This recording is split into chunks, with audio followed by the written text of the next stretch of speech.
Le Portugal n'a pas réussi à trouver le chemin défilé contre l'Écosse et subit donc une contre-performance sur le score de 0-0 à l'extérieur. Il faudra donc un résultat positif lors de la prochaine et dernière trêve internationale de 2024. On pourra clôturer cette phase de poule de Ligue des Nations. Normalement, le Portugal devrait se qualifier sans problème. Ils ne doivent juste pas perdre les deux prochains matchs et même en cas de défaite des deux matchs, ça dépendra des résultats et de certaines circonstances, donc la qualification est quasiment actée. Malheureusement, la série de victoires du Portugal mais aussi la série de buts de Ronaldo s'arrête là, toute bonne chose a une fin. Ce genre de match montre aussi les limites du jeu de Roberto Martinez. Ce que je reproche le plus à son jeu est arrivé. Normalement, contre une équipe qui refuse autant le jeu, il devrait y avoir beaucoup plus d'occasions et de jeux vers l'avant. Mais c'est un véritable problème, ce jeu de possession avec des joueurs qui se contentent de juste faire circuler le ballon sans prendre de risques. Le niveau en face était très limité, l'Écosse n'ira jamais loin s'il se repose sur ce jeu médiocre pour prendre des points, mais en attendant ça suffit pour arrêter une super équipe comme le Portugal. La facilité serait d'attaquer la non-efficacité de Ronaldo, mais quasiment chaque joueur portugais a eu droit à une vraie bonne situation qu'il a mal négociée. Même les entrants ont eu leur chance pour ouvrir le score, mais quand une équipe pose le but et que le gardien réussit quelques arrêts miracles, c'est juste impossible. Ça paraît peut-être incohérent de reprocher son jeu au sélectionneur et de dire qu'il y a eu des occasions pour mettre des buts,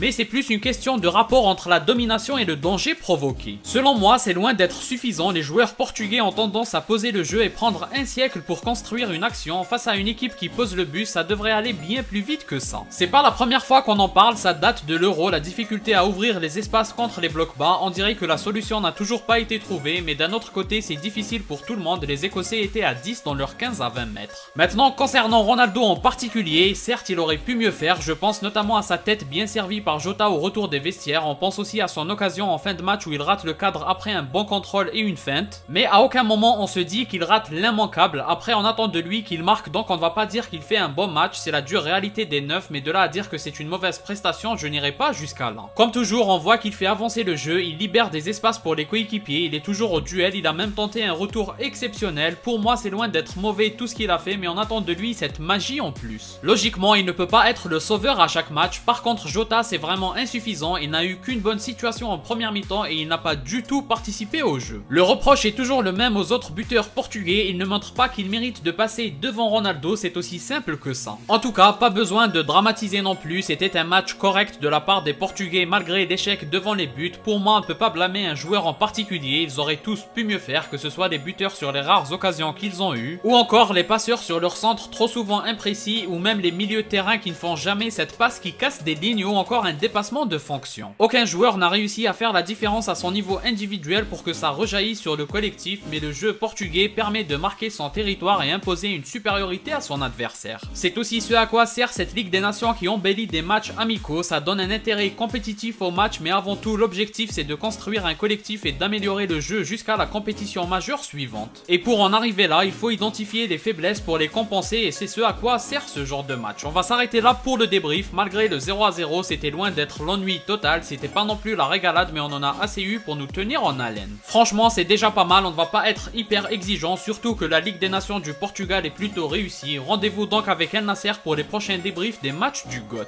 Comme d'habitude, n'hésitez pas à donner votre avis en commentaire, laissez un like et abonnez-vous pour ne rien rater, partagez aussi la vidéo pour me soutenir. Moi je vous dis à la prochaine, portez-vous bien.